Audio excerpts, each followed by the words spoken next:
Welcome into Sports Den alongside Bill Hupp. I'm Matt Dean, and the playoff push starts this week in high school sports as we will get into the weeds of the Section 5 and Section 7 tournaments as the postseason begins for girls hockey. Plus, we've got two cat clashes on the hardwood to talk about in boys and girls hoops. We also have highlights from wrestling and highlights from swimming as we've got section playoffs on the mat coming up in just a week and in the pool in just 3 short weeks away. So we're really into that exciting time of the year. We talk every week on Sports Den, Bill. We're approaching the crunch time. We're into the crunch time now, just coming off of the Groundhog Day holiday as well. Yeah, no doubt about it. Girls hockey section seedings are out. Wrestling coming up. All going to happen in the next couple weeks. So stay tuned, Sports Den. You're not going to want to miss any highlights. But tonight, we start on the ice with a little cat clash in girls hockey. It was the ultimate cat clash in Circle Pines on senior night as number 8 Centennial SLP hosted the Blaine Bengals at Centennial Sports Arena. First period, CSLP on the power play when Grace Lager snaps a wrister past Blaine netminder Morgan Zenk. Just too much time and space to give the Cougars points leader. Later in the period, junior winger Alexis Larson burst down the right wing and beats Zenk glove side to put CSLP up 2-0. Live TV, Alexis Larson with a wicked wrister, 2-0 Cougars. Caitlin Gross, another senior, getting in on the act. Right pad, left pad, makes a couple great saves to deny Grace Chapman here first with the left pad, then with the right pad to keep them off the scoreboard. It was 2-0 CSLP after 1. In the second period here, Morgan Zenk getting in on the goalie act, sliding from her right post to her left post to deny Madeline Walter's shot. Then Zenk denies another one.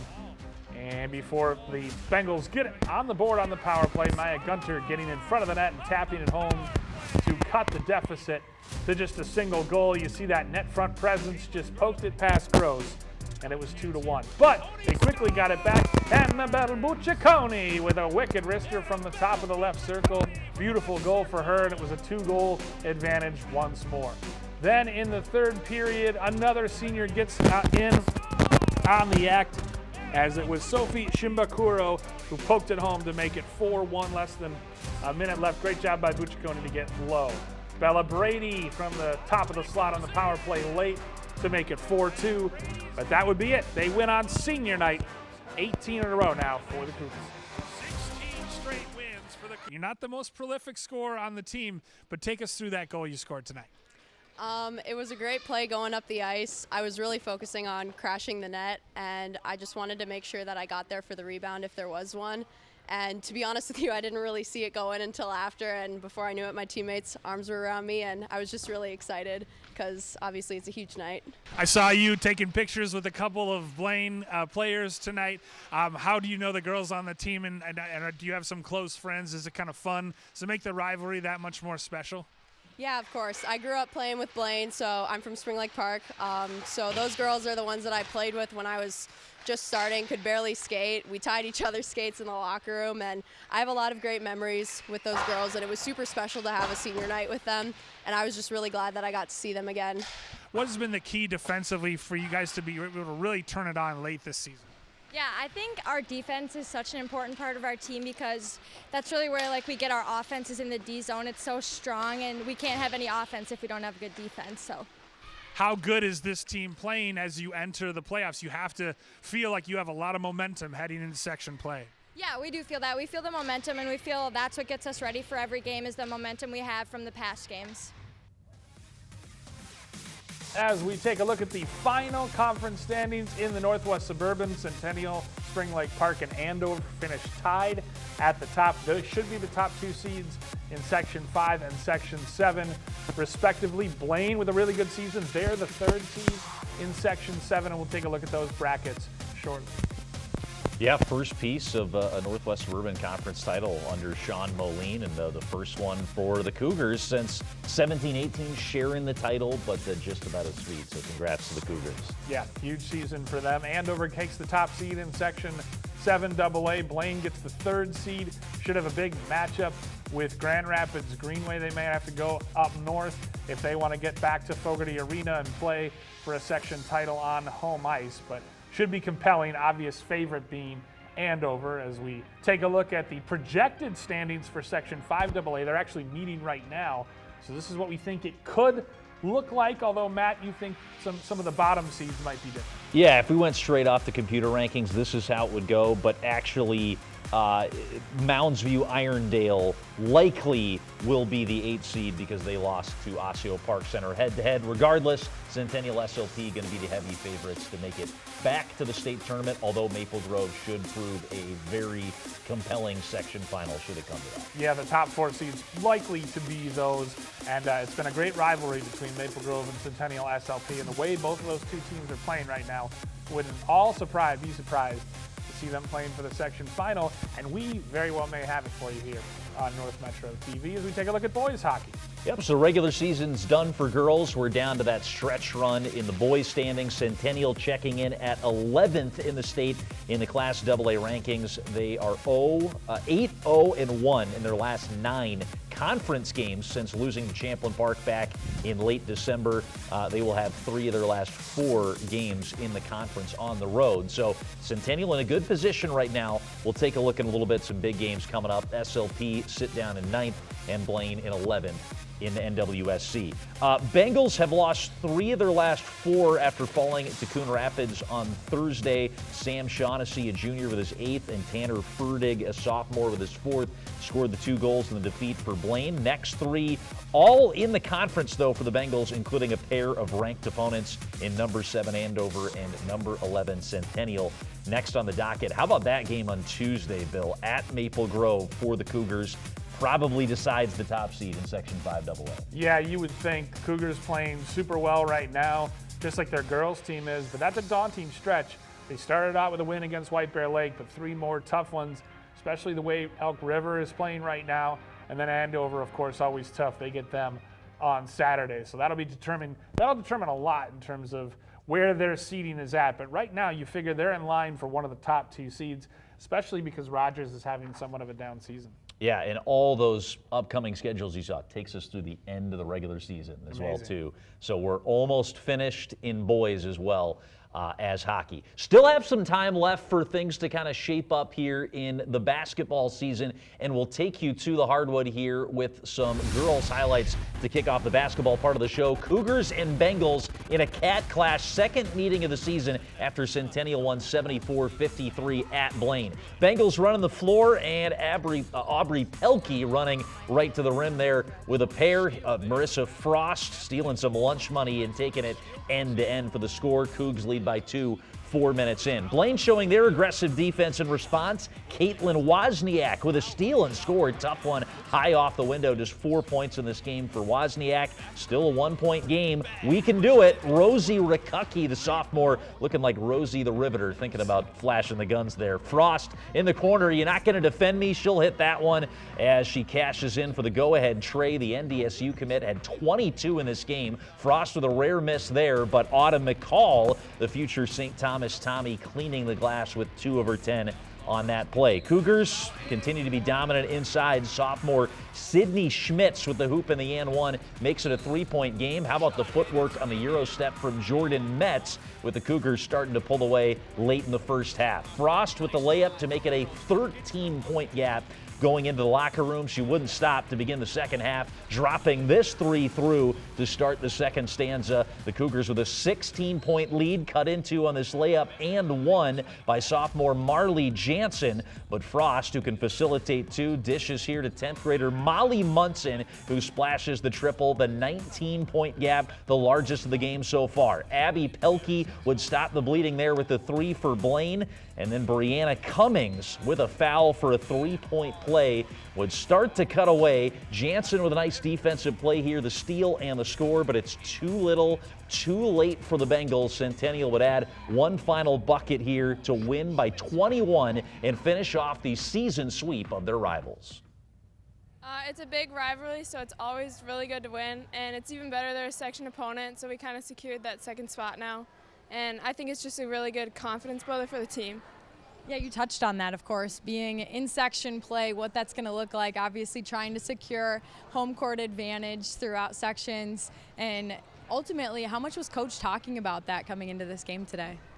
A little bit. I think it was more as motivation. I mean, we wanted to come in calm and collected, but we also wanted to come out on fire. It was really great to just get to play with my teammates, and we all had a great game tonight, and it's nice to see everyone on the floor doing well. Yeah, and ultimately, of course, early on in this game, it was back and forth. At one point, it was 18, and you guys were tied. How did you guys make sure that you were able to have that push, get ahead at halftime, and continue that in the second half? We start hitting shots, and our confidence just goes up, and we just do well. Yeah. All right, so taking a look at the box score from this one. Final score ends up being lopsided, but as you heard Blythe talking about with Sydney Smits, it was close in the first half. Centennial ends up closing the first half on a 17-4 run over the final 7 minutes. Never would trail again. Frost with their 6th straight game with 20 or more points. Schmitz with a season-high 15, the sophomore in the win. And then how about McCall, now 5 straight in double figures for the Cougars. Bengals had 10 different players record points in this one. Pelkey with the only double-digit performance, and she has eclipsed 10 in 6 of her last 7 for the Bengals as Centennial continues their strong run of form here on the season. Cougars have won 8 of their last 9 conference games now. Unfortunately, they're done playing the 2 big dogs in the conference. 8th-ranked Andover and 3rd-ranked Maple Grove will face off for the first time Wednesday night at Andover in a game that could decide the conference. Centennial still a chance, though, to finish strong, keep playing good basketball, and they have a shot at a 2 seed and a 3rd-place finish in the conference. Blaine are 3-4 in their last 7 in the league. SLP coming off back-to-back losses to the conference's top 2 teams in the past week. Schedules for our 3 North Metro schools. Blaine, a likely 4 seed right now in the section tournament. They have a big opportunity coming up next Monday when they face the conference and section leaders Andover on the road. So opportunity to really shake things up in the section race. The Cougars, you heard Marissa Frost talking about it, they're done with section competition. They'll finish 4-2 with only the 2 losses to Andover, but still looking to secure a top 3 finish in the conference with 6 of their last 7 down the stretch against the Northwest Suburban, including the Cougars in action tonight against Rogers.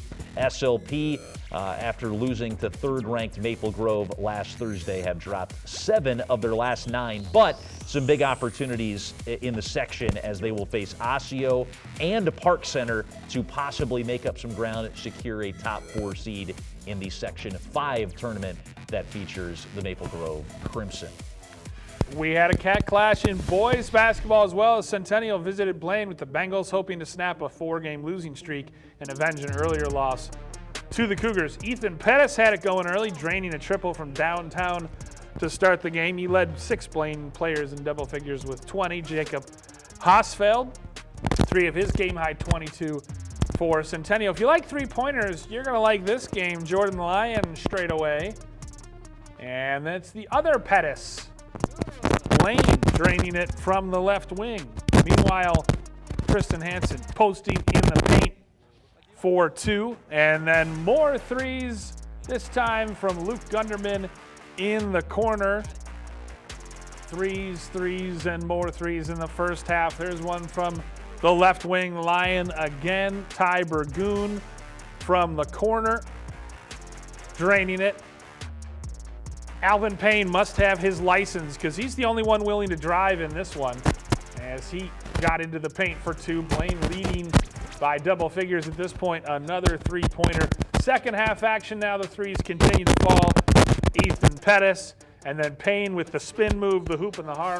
He'd finish with 20 as well. And then more 3-pointers straight away, this time for Hosfeld to keep Centennial in it, but it would not be enough. Payne with the alley-oop. Of course, last time against Blaine, just like that. And then Nano Gemto from the corner for 3. Finally, a pick and roll as Hosfeld finishes for 2. How about a little alley-oop in transition to put some mustard on this hot dog?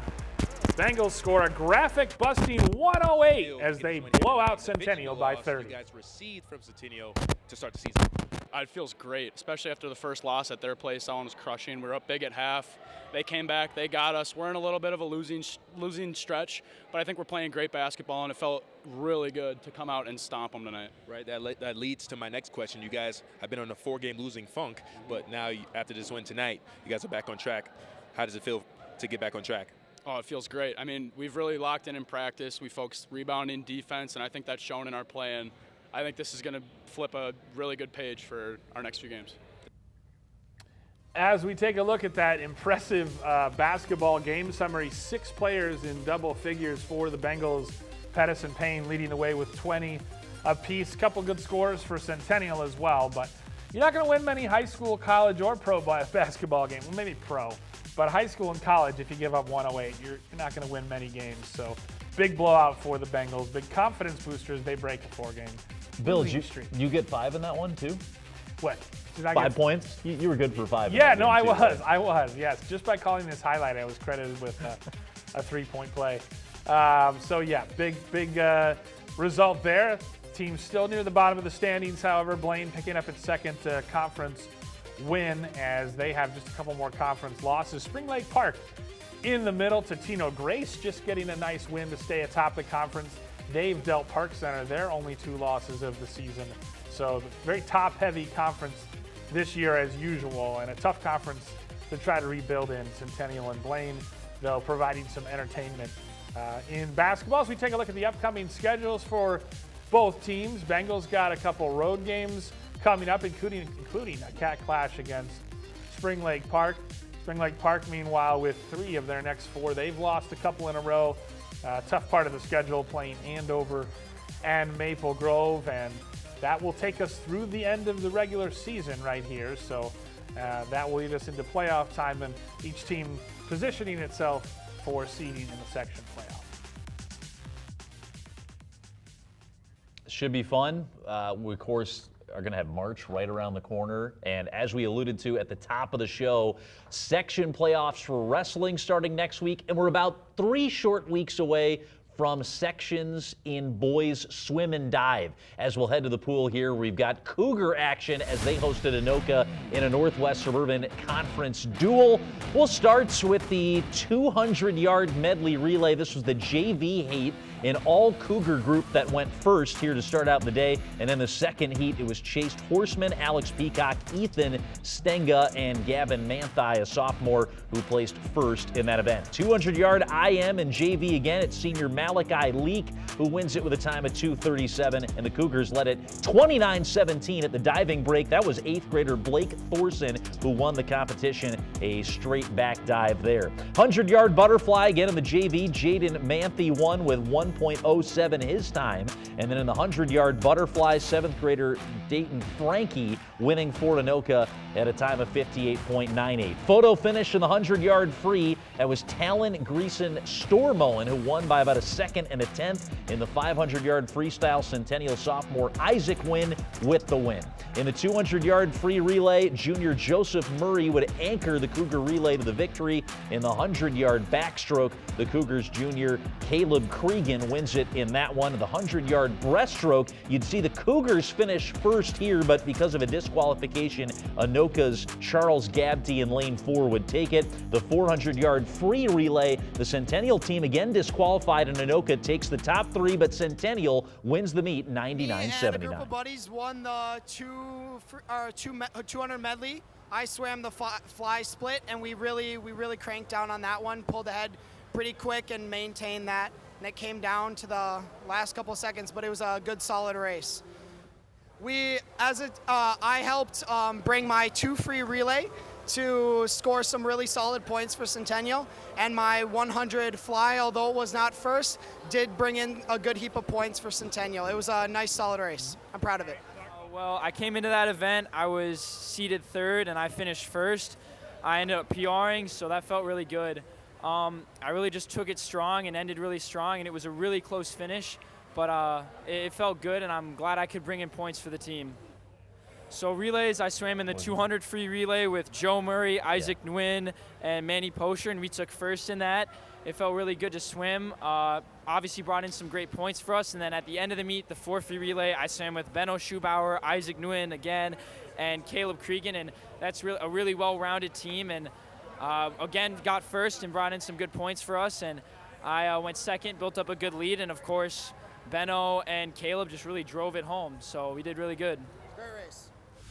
Wrestling action as well as we take to the mats for the Centennial Triangular. Coon Rapids hosting or against Centennial, and early on Alex Jean gets the win for Coon Rapids, and then it's Ian Guggenberger who gets the pin at 112 pounds against Adrian Chang. Great matchup here with Tyler Barrow and Logan Fu. Back and forth, both wrestlers nearly pinning the other, but Fu would ultimately come out on top, just overpowering his opponent for the major decision. Good one between David Garcia and Parker Leiter as well. Leiter gets the win ultimately, and then Ben Johnson, Jack Bridenstine, a ranked wrestler for Coon Rapids, earns the fall. So back and forth they went. Centennial with the 16-12 lead, but they pull away with some wins late. Luke Timko, a senior on senior night, earning a nice victory and getting the win there with the blue shoes right there. Evan Just gets taken down by Carter Skradsky. This was the ranked part of Coon Rapids lineup as Kenny Wells pulled out a narrow victory, 8-4 at 174. And then Tyler Cook earning the win at 189. And then this was a fun one at heavyweight. Last second takedown with 6 seconds left from Marcus Whiting gives him the win on senior night, and Centennial takes it over Coon Rapids. And then Whiting caps off his senior night with a nice pin against Ollie Workman of Irondale SLP, or as they're known, Iron Wrestling. 44-18, the final, 50-18. Iron Wrestling, Irondale Spring Lake Park, St. Anthony Village, 38-39-32. You were having to come from behind, get ahead. Take me through that, and of course that happened so late and right at the last second. I mean, that kid's a good wrestler. We're both pretty even. I'll probably see him again at the state tournament sometime, but yeah, he's up 1-0. I had to choose down, get out right away, and he just got tired, so I was able to keep rambling off shots, and I got a snap and got behind him right away. And right at the end of that, what is going through your head to make sure that you sealed the deal? Did you know that you were going to be able to get that done? Yeah, I could feel him getting tired. He didn't feel as strong as he did towards the start of the match, so I was like, all right, I'm ready to just finish this now. I don't want to go to overtime. So an exciting time for sure, Matt. We'll have lots of playoff action coming up. We got some girls basketball later this week on North Metro TV, but the playoffs are here, and it's a lot of fun just hitting refresh and checking for those brackets as they come out.